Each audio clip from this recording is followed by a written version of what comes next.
Kisah Para Rasul pasal 12 ayat 1 sampai dengan 11. Yakobus mati, Petrus dilepaskan dari penjara. Kira-kira pada waktu itu Raja Herodes mulai bertindak dengan keras terhadap beberapa orang dari jemaat. Ia menyuruh membunuh Yakobus, saudara Yohanes, dengan pedang. Ketika ia melihat bahwa hal itu menyenangkan hati orang Yahudi, ia melanjutkan perbuatannya itu dan menyuruh menahan Petrus. Waktu itu hari raya roti tidak beragi. Setelah Petrus ditangkap, Herodes menyuruh memenjarakannya di bawah penjagaan 4 regu. Masing-masing terdiri dari 4 prajurit. Maksudnya ialah supaya sehabis Paskah ia menghadapkan ke depan orang banyak. Demikianlah Petrus ditahan di dalam penjara, tetapi jemaat dengan tekun mendoakannya kepada Allah. Pada malam sebelum Herodes hendak menghadapkan kepada orang banyak, Petrus tidur di antara 2 orang prajurit, terbelenggu dengan 2 rantai. Selain itu, prajurit-prajurit pengawal sedang berkawal di muka pintu. Tiba-tiba berdirilah seorang malaikat Tuhan dekat Petrus dan bercahaya bersinar dalam ruangan itu. Malaikat itu menepuk Petrus untuk membangunkannya. Katanya, "Bangunlah segera!" Maka gugurlah rantai itu dari tangan Petrus. Lalu kata malaikat itu kepadanya, "Ikatlah pinggangmu dan kenakanlah sepatumu." Ia pun berbuat demikian. Lalu malaikat itu berkata kepadanya, "Kenakanlah jubahmu dan ikutlah aku." Lalu ia mengikuti malaikat itu keluar, dan ia tidak tahu bahwa apa yang dilakukan malaikat itu sungguh-sungguh terjadi. Sangkanya ia melihat suatu penglihatan. Setelah mereka melalui tempat kawal pertama dan tempat kawal kedua, sampailah mereka ke pintu gerbang besi yang menuju ke kota. Pintu itu terbuka dengan sendirinya bagi mereka. Sesudah tiba di luar, mereka berjalan sampai ke ujung jalan, dan tiba-tiba malaikat itu meninggalkan dia. Dan setelah sadar akan dirinya, Petrus berkata, "Sekarang tahulah aku benar-benar bahwa Tuhan telah menyuruh malaikatnya dan menyelamatkan aku dari tangan Herodes dan dari segala sesuatu yang diharapkan orang Yahudi." Bapa, kami tahu bahwa rencanamu itu lebih indah dari rencana kami. Kami percaya bahwa tangan Tuhan ikut bekerja. Tema hari ini adalah tema yang indah, di mana fenomena malaikat, mengenai tentang malaikat utusan. Biarlah di dalam Kisah Rasul pasal 12 ayat 8 begini bunyinya. Lalu kata malaikat itu kepadanya, "Ikatlah pinggangmu dan kenakanlah sepatumu." Ia pun berbuat demikian. Lalu malaikat itu berkata kepadanya, "Kenakanlah jubahmu dan ikutlah." Terima kasih Tuhan. Ini perintah yang sangat mulia dan luar biasa. Di masa-masa mendatang kami membutuhkan ayat ini. Maka itu pakai lidah bibir hambamu, urapi, bicaralah engkau, tegurlah kami, karena kami tidak bisa berjalan sendiri tanpa ada pimpinan. Terima kasih Tuhan. Di dalam nama Tuhan Yesus, Putra Allah yang tunggal, yang percaya kita sama-sama berkata, amin. Beri kemuliaan Tuhan saudara. Puji nama Tuhan, silakan duduk kembali. Shalom. Puji nama Tuhan. Ada sukacita? Mengapa saya setiap kali dalam ibadah saya berkata ada sukacita? Karena Tuhan mau kita senyum wajah gembira. Amin. Tidak boleh ada keluhan-keluhan. Loh, emang aku sakit masa tidak boleh keluar? Boleh, tapi ini adalah firman. Dan firman harus diterima dengan tangan yang terbuka. Kalau kita mencoba-coba dan bersungut-sungut dan mengeluh, bisa firmannya masuk? Bisa? Tidak bisa, sayang kan? Firman harus full, penuh, supaya kita tahu bahwa Tuhan bekerja di atas hidup kita. Amin. Amin. Amin ya. Hari ini adalah hari tanggal di mana 2 September. Yang lalu, bulan lalu adalah mengenai tentang bagaimana rupa-rupa alam kegelapan. Sekarang ini kita bicara mengenai tentang fenomena malaikat. Jadi kita bicara tentang malaikat-malaikat supaya saudara mengerti bahwa malaikat itu memang ada faktanya. Ya, kita tahu bahwa dengan tugas yang Allah berikan kepada malaikat itu kita bisa memahami, paling tidak bisa mengerti, ya, tidak sepenuhnya, tapi kita tahu jalurnya, alurnya begini. Amin, ya.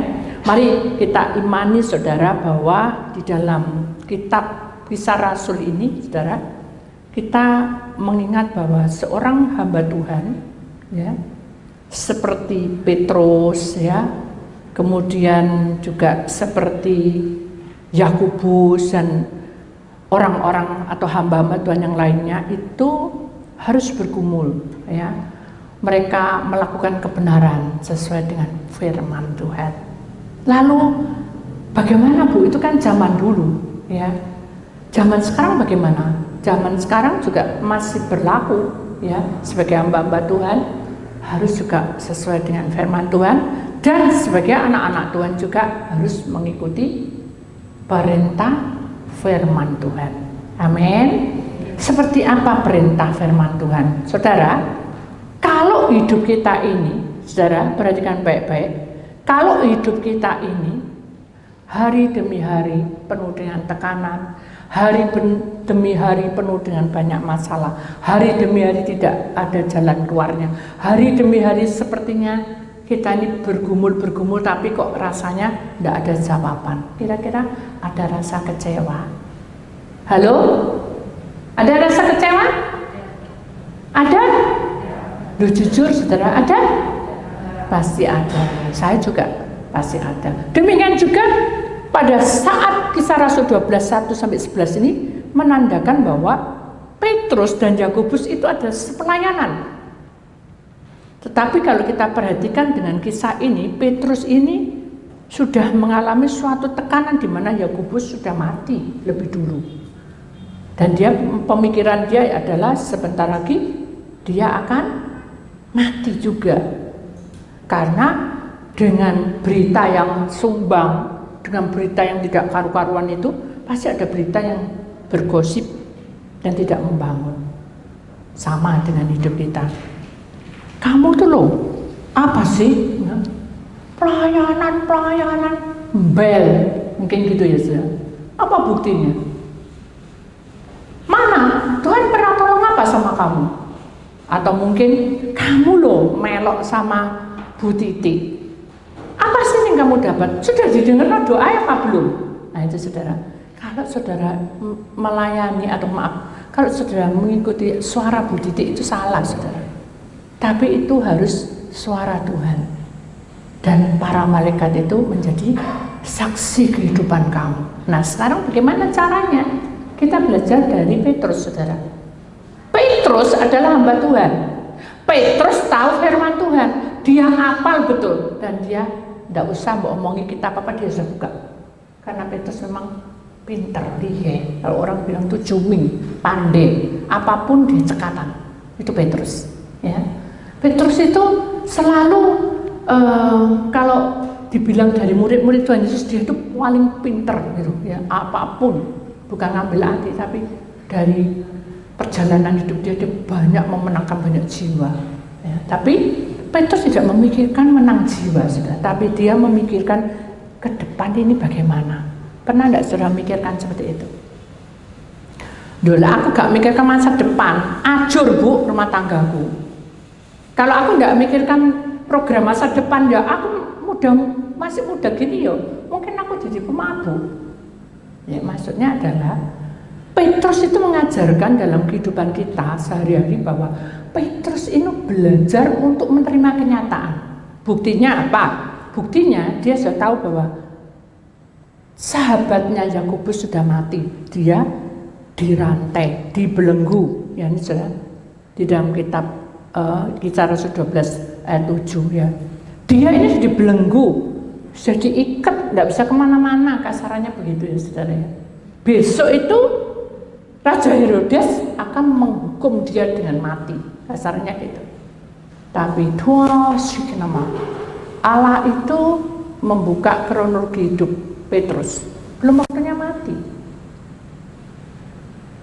Lalu Allah berfirman pada malaikat, turun kamu malaikat dan temui hambaku Petrus dan selesaikan dia untuk bebas.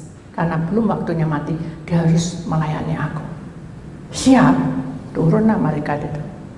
Begitu turun, Petrus seharusnya dia tidak bisa tidur, tapi Petrus dikatakan di sini dia lagi apa saudara? Tidur. Dan dibanguni sama siapa? Sama malaikat, ditepuk baunya. Petrus, ya. Bukan dibentak, maksudnya kalau malaikat itu macam-macam ya saudara. Kalau ini malaikat perang, dia selalu tegas. Petrus bangun, bangun saudara. Hah? Segera bangun. Hah? Siapa yang bicara? Beda dengan yang membuat perahu. Siapa namanya? Yang buat perahu itu? Nuh. Waktu doa, no, hambaku, no. Ya. Jadi itu bukan malaikat apa ya, merayu, enggak. Malaikat macam-macam saudara. Tapi ini malaikat perang. Jadi pasti tegas ya. Petrus, bangun kamu. Ya, segera, cepat bangun. Dia bangun. Begitu dia bangun, rantainya yang diikat tuh diberogol ya rantainya. Tidak ada orang yang bisa buka kalau tidak pakai kunci. Tapi ini lepas. Siapa yang melepaskan? Siapa yang melepaskan? Siapa? Allah. Lewat siapa? Malaikat. Jadi malaikat tidak berkuasa, saudara. Dia tidak punya kuasa. Kamu jadilah air berubah menjadi darah, tidak bisa. Kalau bukan Allah yang memerintahkan lewat lidah bibir malaikat, dia tidak punya kuasa. Paham saudara? Jadi malaikat ini bukan robot, tapi malaikat ini memiliki sesuatu perintah dari Allah. Yang paling dekat pada manusia adalah malaikat dan Roh Kudus. Setelah Yesus terangkat ke surga. Nah, ini yang harus kita ingat ya. Jadi kalau kita ada apa-apa, kita berdoa, tapi bukan malaikat, tolong, bukan. Berdoa pada Tuhan supaya Tuhan kirim malaikatnya. Tuhan kirim apa? Bala tentara di surga. Kenapa? Karena ada suatu kesaksian saudara. Ini diberhentikan sejenak. Suatu hari saya itu lagi berjalan ya. Dalam perjalanan saya itu maunya cepat-cepat sampai di tempat, tapi selalu ada halangan ya. Kalau enggak supirnya sakit, perutnya sakit ke belakang, tidak gitu nanti pengikutnya ke belakang, terus gitu. Kapan selesainya? Kan gitu. Saya bilang, sudahlah, apapun yang terjadi berarti Tuhan yang menghendaki. Itu saya pikir ke situ ya. Walaupun mungkin perut sudah perih karena poso saudara. Dari pagi, dari malam jam 12 sampai mau jam 2, mau sore ya, itu tidak makan gitu. Karena di hutan tidak ada makanan. Akhirnya Bu tidak bisa lewat karena ada kayu yang merintangi. Ya udah, apa yang harus kita perbuat? Berdoa aja sama Tuhan. Hanya kita berdoa, Tuhan, saya tidak bilang usir ini, tolong Tuhan selesai no. Enggak. Tapi supirnya bilang, Ibu kan sakti. Apa Pak? Ibu kan sakti. Bisa nggak ngirim malaikatnya supaya diangkat sebentar nanti diberuk lagi? Loh Pak, Saya ini manusia, saya bilang itu. Saya juga tidak berhak untuk merintah malaikat. Biar kita berdoa apa yang Tuhan mau. Gini Bu, dia garuk-garuk. Kalau kita tidak lewat sini Bu, itu bisa 2-3 malam sampai di lokasi. Apa Pak? Yang barengi saya 2-3 hari. Iya. Dan itu di hutan, tidak ada makanan. Mati. Tuh, saya ngeliatin dia loh. Kamu mengimani mau mati di hutan? Enggak Bu, saya mikir, saya lupa enggak Mbak minum, lupa enggak Mbak makanan, enggak Mbak roti tawar. Nah kenapa? Kan Ibu suka. Dia mulai, orang bilang kasarnya membela diri ya. Saya bilang, ya sudah, apa yang terjadi kita senang-senang Tuhan. Ya, hanya kita berdoa. Tuhan tak serang semua, pimpin Tuhan, semuanya pimpin. Tuhan berkuasa atas hidupnya. Karena ini tidak mungkin, Pak coba diangkat, tidak kuat Ustaz. Kita angkat itu tidak bisa.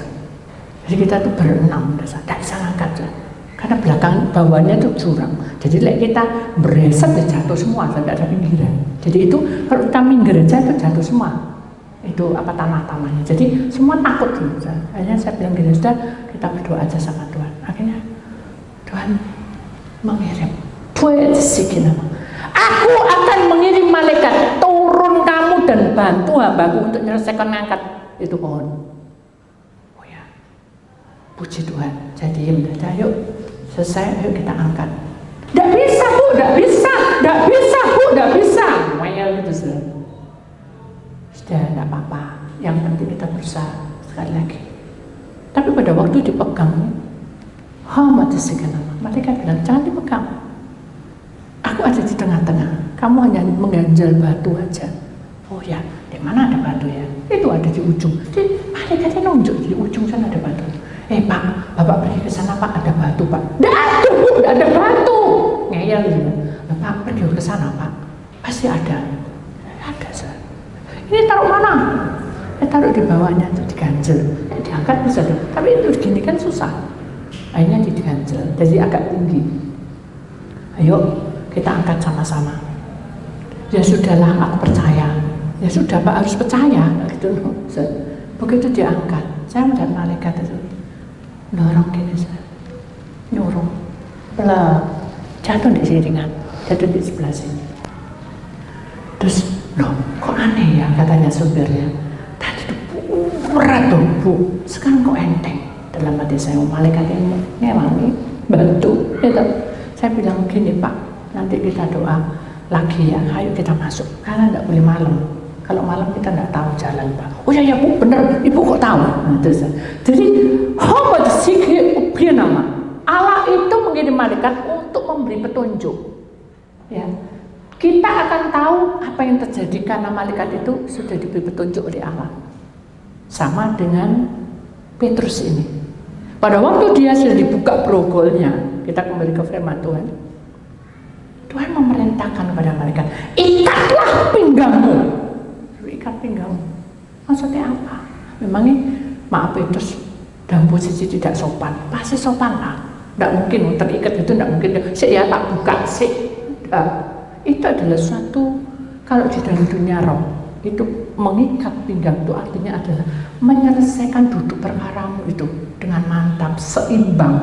Pinggang, ikat pinggang itu mengimbangi kamu. Sebenarnya kamu pakai celana panjang, ya bisa melorot. Kalau tidak ada ikat pinggang itu mengimbangi antara dalam posisi kamu berjalan dan apapun yang kamu lakukan itu tidak akan terjadi sesuatu. Ikat pinggang itu seperti itu. Sama dalam kehidupan kamu itu harus seimbang. Di mana firman, pujian dan bekerja harus seimbang. Ikat pinggang. Tidak boleh kedodoran, tidak boleh sembrono, tidak boleh ceroboh. Intinya kayak gitu.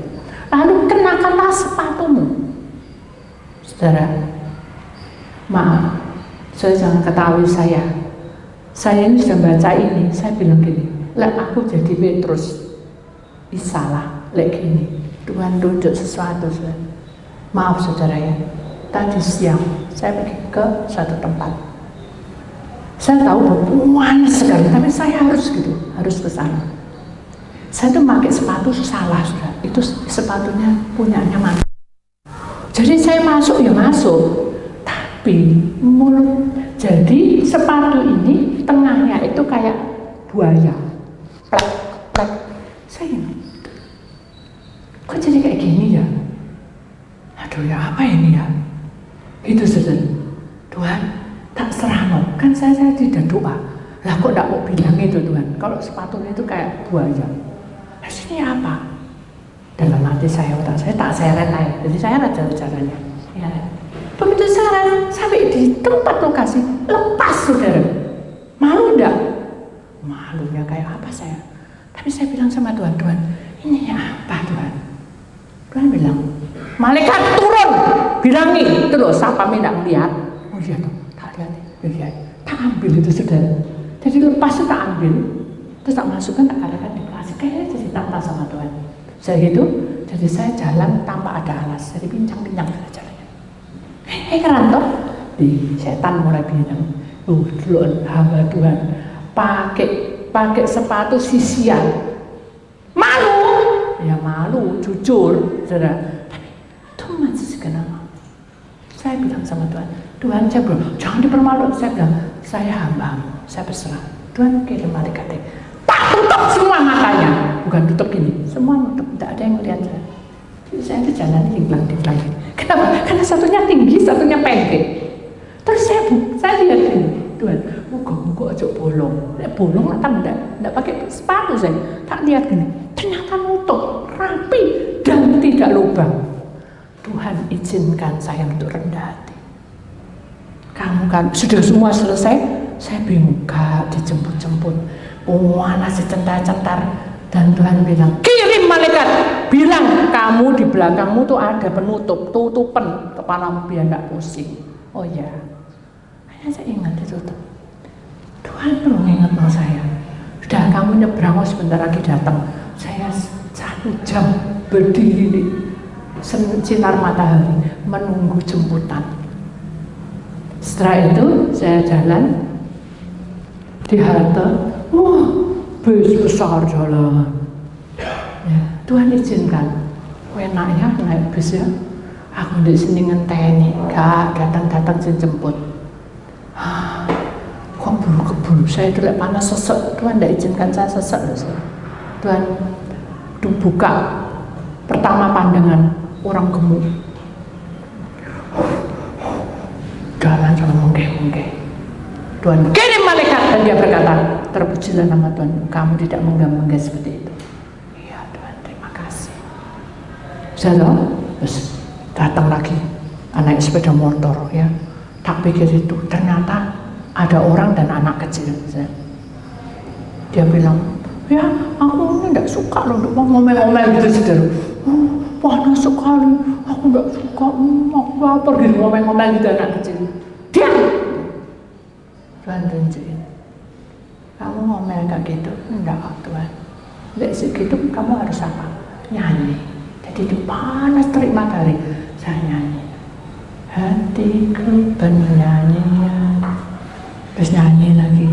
Ku sembah kau Tuhan. Jadi sepanjang 1 jam saya nyanyi. Tuhan buka kronologi orang satu-satu, saya nangis. Tuhan baik. Kalau Petrus bisa melakukan itu, saya diizinkan Tuhan melewati semua itu. Saya tahu alergi saya keluar semua merah-merah. Saya pandang kaca saya, Tuhan, ini alergi ini. Nanti aku ya apa bisa enggak? Tuhan kirim malaikat dan berkata, kamu percaya bahwa alergimu selesai nanti setelah kamu mau masuk ibadah? Saya percaya. Ikat pinggangmu. Tak ikat pinggangnya, saya percaya. Saya sudah mengimbangi. Firman Tuhan pasti ya dan amin. Panas, kenakan sepatumu. Saya siap. Tadi sampai kayak gitu saya siap, apalagi alergi. Saya tidak peduli. Saya tahu mengenakan sepatu itu harus merendahkan hati di kaki Tuhan. Saya hanya bilang, Tuhan, kok baik? Kok baik? Sesuai dengan firman Tuhan. Lalu malaikat itu berkata kepadanya, kenakan jubahmu dan ikutlah aku. Kenakan jubah itu adalah pelayanan, mengikuti alur pelayanan. Loh, saya kan bukan hamba Tuhan. Saudara melayani siapa? Di pekerjaan. Kembangkan pekerjaanmu, jangan vakum. Jangan gengsi, tahu gengsi? Gak pantas lah aku gitu. Nggak bisa. Sekarang ini bukan zamannya seperti itu. Bukaan hatimu, rendahkan hatimu, dan kamu bekerja. Itu yang mana? Baru dibuka, baru powermu ada di bekerja. Amin. Jadi itu kunci supaya kamu berhasil. Kamu harus mengenakan jubah dari Tuhan dan ikutlah aku. Ikutlah aku itu apa? Bukan ikut terus jadi kaya.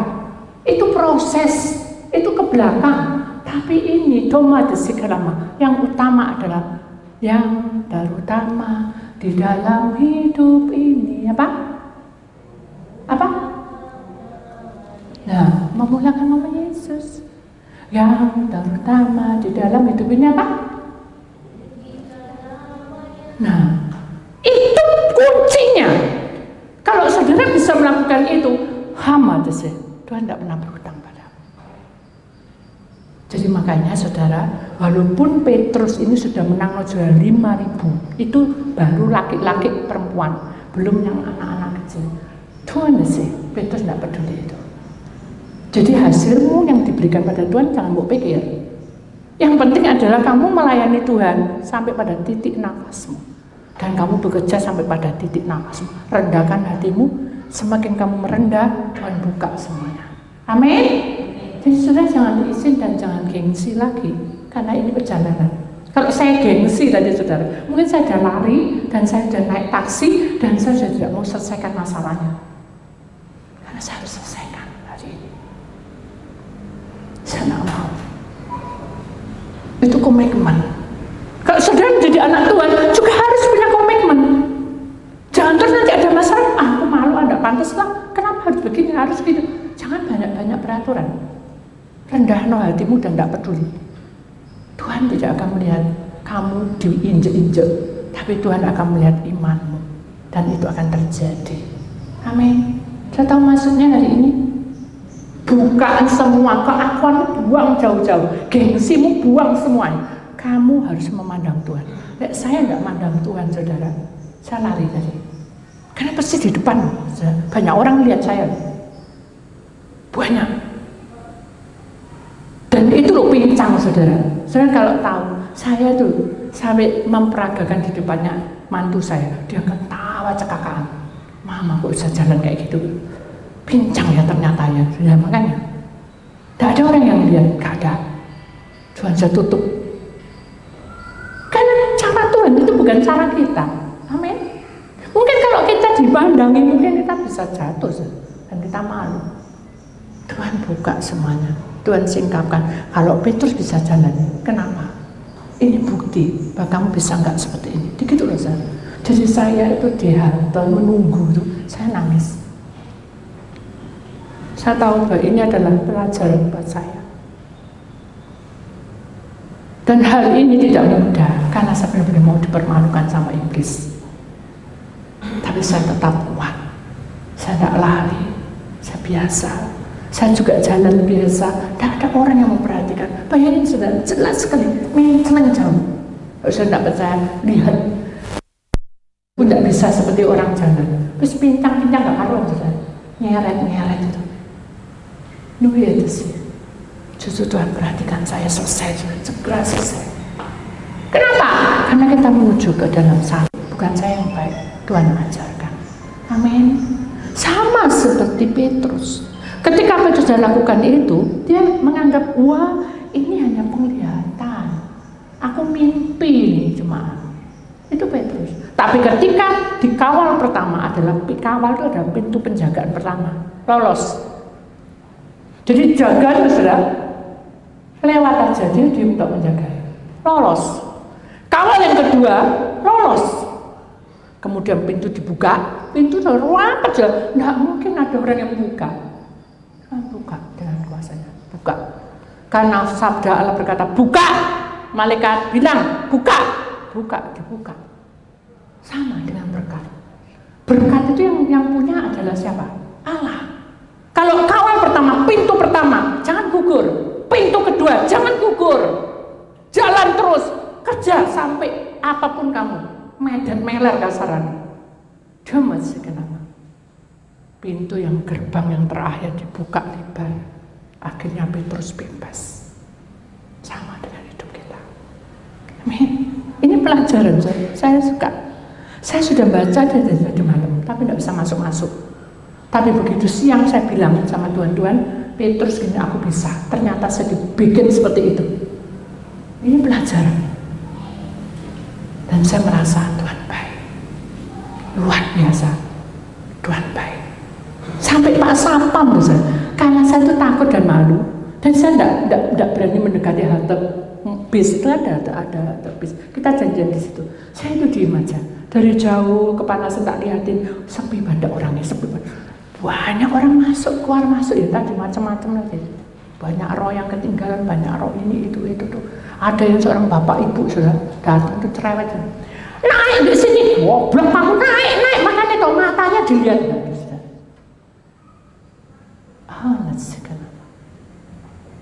Kalau orang tidak ada kasih, malaikat tidak akan melayanimu. Karena hukum Tuhan, malaikat pun juga punya kasih. Diajari saudara.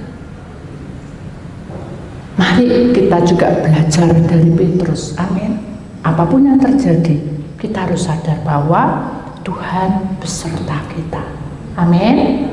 Itu saudara firman Tuhan. Kita sadar bahwa malaikat utusan itu pasti ada di tengah-tengah kita. Ya, besok kita akan bicara hari Rabu malaikat yang ada di tempat anak kecil atau pada manusia yang lagi koma. Ya, kita akan masukin itu ya. Mari kita akan bangkit berdiri bersama-sama. Nanti kita akan menyanyikan satu lagu, saudara.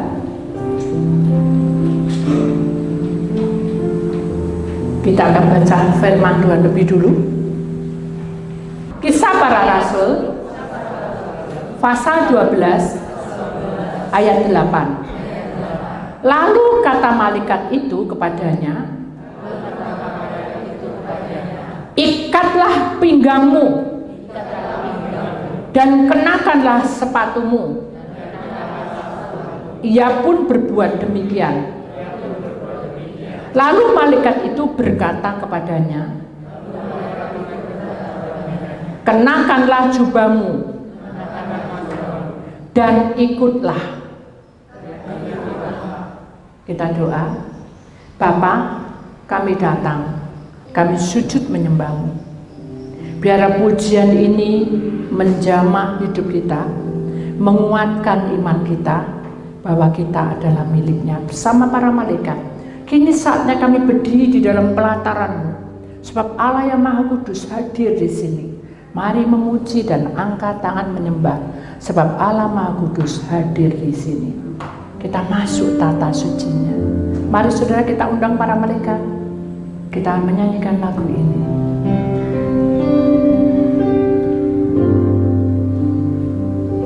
Ini saatnya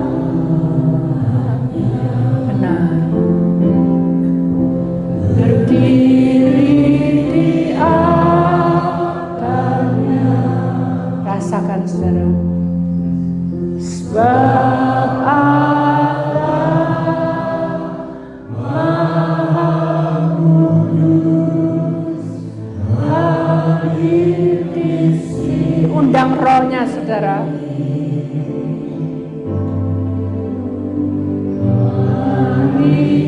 Mari memuji, angkat tangan menyembah, sebab Allah Maha Kudus hadir di sini. Mari kita masuk tata sucinya. Kita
Kami sangat berterima kasih ya Bapa, karena Engkau mengajarkan kami untuk mengindah atau untuk memperhatikan firman-Mu.